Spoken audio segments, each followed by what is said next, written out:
तो देखो ये क्वेश्चन में हमें क्या पूछा था for the recording purpose 20√2 Newton का हम फोर्स लगा रहे हैं इस प्रकार से 45 डिग्री एंगल पे 5 केजी की बॉडी है और काइनेटिक फ्रिक्शन फोर्स की वैल्यू दी है 0.3। हमें फाइंड आउट करना है friction force and acceleration of the body. ये इसका तो कोई मतलब ही नहीं बनेगा, ये जो थर्ड है स्टैटिक के बारे में कुछ इन्फॉर्मेशन निकालने की ज़रूरत भी नहीं है, लास्ट इसमें हमने कर लिया था। ओके, सो इसकी हमने एफ बी डी निकाली तो नीचे 50 न्यूटन, आगे ऊपर नॉर्मल रिएक्शन। इसके कंपोनेंट्स हम लेंगे 20√2 के, तो इसको हम यहाँ पे रीड्रॉ कर सकते हैं, यहाँ से उठा के यहाँ रख दिया हमने। Vector can be transpose without changing the magnitude and the direction. तो ये अगर 45 है तो ये भी 45 होगा, vertically opposite angle. So this component will become 20√2 cos 45 और दूसरा कंपोनेंट नीचे आएगा 20√2 sin 45। फ्रिक्शन फोर्स ऑब्वियसली पीछे की तरफ लगेगा। हम सबसे पहले इस फ्रिक्शन की वैल्यू निकाल लेते हैं। काइनेटिक फ्रिक्शन की वैल्यू हमें मिल जाएगी यहाँ से, F is equals to mu k into N. तो उसके लिए हमें n निकालना पड़ेगा। तो हमने वर्टिकल डायरेक्शन वाले फोर्सेस देखें, सो इसको हमने इक्वेट कर दिया, n is equals to 50 plus 20√2 into 1/√2। Normal reaction 70 आ गई। तो फ्रिक्शन फोर्स की यहाँ से वैल्यू हम निकाल सकते हैं। फ्रिक्शन फोर्स की वैल्यू कितनी आएगी, काइनेटिक फ्रिक्शन ही होगा ये 0.3 into 70, that is 21 newton. Okay, so हम देखते हैं हम कितना एक्सटर्नल फोर्स लगा रहे हैं। तो 20√2 cos 45 कितना आएगा ये आंसर, हमने देखा ये आएगा 20 न्यूटन। मतलब तुम एक्सटर्नल फोर्स लगा रहे हो 20 न्यूटन का, और काइनेटिक फ्रिक्शन मतलब जब बॉडी मोशन में होगी तभी भी जो फ्रिक्शन लगता है वो कितना है, 21 न्यूटन। मतलब this force that is external force is insufficient to overcome the kinetic friction. मतलब ये स्टैटिक फ्रिक्शन तो इससे ज़्यादा ही होगा, मतलब स्टैटिक फ्रिक्शन 25 न्यूटन होगा, राइट।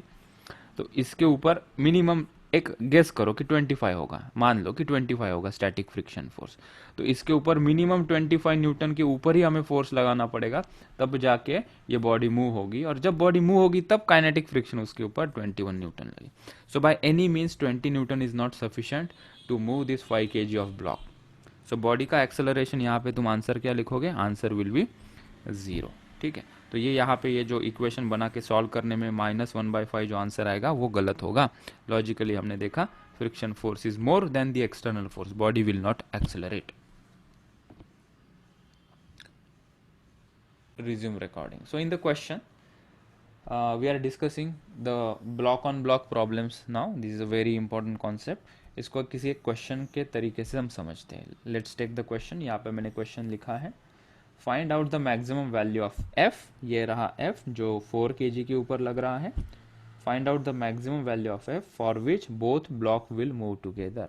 मतलब ये 4 kg के ब्लॉक के ऊपर एक 2 kg का ब्लॉक है, ये दोनों के दोनों ब्लॉक साथ में मूव होने चाहिए, तो कितना फोर्स तुम्हें लगाना पड़ेगा वो हमें फाइंड आउट करना है। और क्या इन्फॉर्मेशन गिवन है कि 2 kg और 4 kg के बीच में जो कोएफिशिएंट ऑफ फ्रिक्शन है वो 0.5 है, और नीचे कोई फ्रिक्शन फोर्स दिया नहीं, वो नीचे का सरफेस दिया है स्मूथ सरफेस। ठीक है, तो हम इसको प्रोसीड कैसे करेंगे।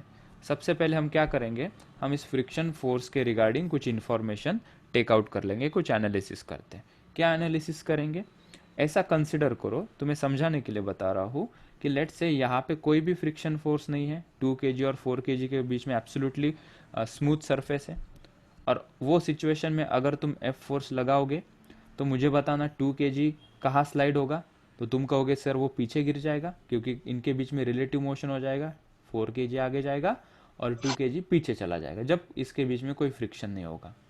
मतलब जब इसके बीच में अभी मैं फ्रिक्शन डाल देता हूँ तो मैं पूछता हूँ कि 2 kg के ऊपर फ्रिक्शन का डायरेक्शन क्या होगा। तो इसके रिलेटिव मोशन को अपोज करने के लिए 2 kg के ऊपर जो फ्रिक्शन का डायरेक्शन होगा वो आगे की तरफ होगा। सो इसीलिए जब हम 2 kg की एफ निकालेंगे, जैसे कि मैंने यहाँ पे निकाली है, तो 2 kg के ऊपर कौन सा फोर्स लग रहा है, तो हम कहेंगे कि उसके ऊपर फ्रिक्शन फोर्स लग रहा है। और वो कहाँ लग रहा है, आगे की तरफ।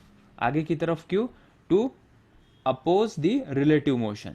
और वो इमेजिन करने के लिए क्या करना है कि समझो यहाँ पे कोई फ्रिक्शन नहीं होता तो 2 kg कहाँ गिर जाता, पीछे की तरफ, क्योंकि 4 kg के ऊपर एफ फोर्स लगाओगे तो 2 kg पीछे ही गिर जाएगा जब कोई फ्रिक्शन नहीं होगा। तो फ्रिक्शन डालने से क्या होगा, ये पीछे वाले मोशन को वो अपोज करेगा, hence the force of friction acting on 2 kg in the forward direction. और दो फोर्सेस लग रहे, एक normal reaction produce by 4 kg on 2 kg in the upward direction, और उसका खुद का 2 kg का वेट 20 न्यूटन। अच्छा, तो सबसे पहले हम 2 kg के ऊपर ये जो फ्रिक्शन फोर्स है वो कितना लग रहा है उसकी लिमिटिंग वैल्यू निकाल लेते हैं। ठीक है, सो म्यू इंटू एन किया हमने 0.5, N is equals to m g, that is 2 into 10 20। So limiting friction force की वैल्यू आ गई 10 न्यूटन। अच्छा, सो अगर यहाँ की वैल्यू 10 न्यूटन है, मतलब 2 और 4 kg के बीच में फ्रिक्शन फोर्स कितना है, 10 न्यूटन, सॉरी 10 न्यूटन। सो 2 kg के ऊपर फ्रिक्शन फोर्स 10 न्यूटन आगे की तरफ, और फ्रिक्शन फोर्स ऑन 4 kg के ऊपर 10 न्यूटन पीछे की तरफ, क्योंकि friction force comes into the pair equal and opposite direction में लगेगा। सो 2 kg के ऊपर आगे की तरफ फ्रिक्शन लगेगा, 4 kg के ऊपर पीछे की तरफ फ्रिक्शन फोर्स एक्ट होगा। हमें क्या करना है, हमें एफ की वैल्यू निकालनी है ताकि दोनों ब्लॉक साथ में मूव हो सके।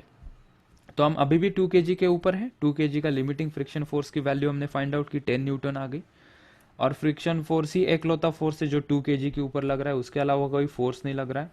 तो हम क्या करेंगे कि इस 2 kg का मैक्सिमम एक्सेलरेशन कितना हो सकता है, तो इसका मैक्सिमम एक्सेलरेशन कितना हो सकता है कि जब इसके ऊपर 10 न्यूटन का फोर्स लगे।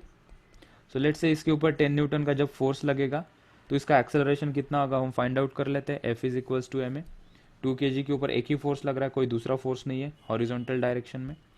मास इसका 2 kg है, सो 2 पुट कर दिया, फोर्स को 10 पुट कर दिया, यहाँ से एक्सेलरेशन मिल गया 2 kg का मैक्सिमम कितना हो सकता है विदाउट स्लीपिंग। सो वो हो सकता है 5 मीटर पर सेकेंड स्क्वायर, क्योंकि उसके ऊपर मैक्सिमम 10 न्यूटन का फोर्स लगता है। ठीक है, और दोनों ब्लॉक को 4 kg ब्लॉक को और 2 kg ब्लॉक को अगर साथ में चलना है, और मैंने कहा कि 2 kg का मैक्सिमम एक्सेलरेशन होता है 5 मीटर पर सेकेंड स्क्वायर, तो 4 kg का भी एक्सेलरेशन कितना होना चाहिए, 5 मीटर पर सेकेंड, तभी हम कह सकते हैं कि दोनों ब्लॉक साथ में चल रहे हैं। ठीक है, 5 मीटर पर सेकेंड स्क्वायर के एक्सेलरेशन से अगर चलना है तो मैक्सिमम फोर्स मुझे कितना लगाना है वही हमें निकालना है। तो हम अभी थोड़ा सा आंसर के करीब आ चुके, हम नेक्स्ट पेज पे चलते हैं। नोट भी मैंने लिखा दिया। So maximum acceleration possible for block 2 kg is 5 metre पर second square, and if both block that is 2 kg and 4 kg has to move together, then the acceleration of 4 kg is also must be 5 metre पर second square. मतलब 2 kg भी चले 5 metre पर second से, और 4 kg भी चले 5 metre पर सेकेंड स्क्वायर के एक्सेलरेशन से, उसके लिए कितना फोर्स एफ हमें चाहिए वो हमें निकालना है। तो हम अभी इसकी कंबाइन एफ बी डी निकालेंगे नेक्स्ट स्टेप में। So we will draw the combine F B D of 2 kg and 4 kg। सो 2 और 4 कितना है वो टोटल 6 kg, मतलब ये टोटल 6 kg ब्लॉक के ऊपर मुझे कितना फोर्स लगाना है ताकि वो मेरा एक्सेलरेशन हो जाए 5 मीटर पर सेकेंड स्क्वायर। तो यहाँ पे हमने f को लिख दिया, f is equals to m a, acceleration कितना है 5 और मास कितना है टोटल 6, तो वो फोर्स कितना आया 30 न्यूटन। सो मैक्सिमम फोर्स कितना लगा सकते हैं हम इसके ऊपर 30 न्यूटन। ठीक है, ताकि ये दोनों साथ में चले। ठीक है, सो समझ में आया, इतना सबको लिख लिया होगा।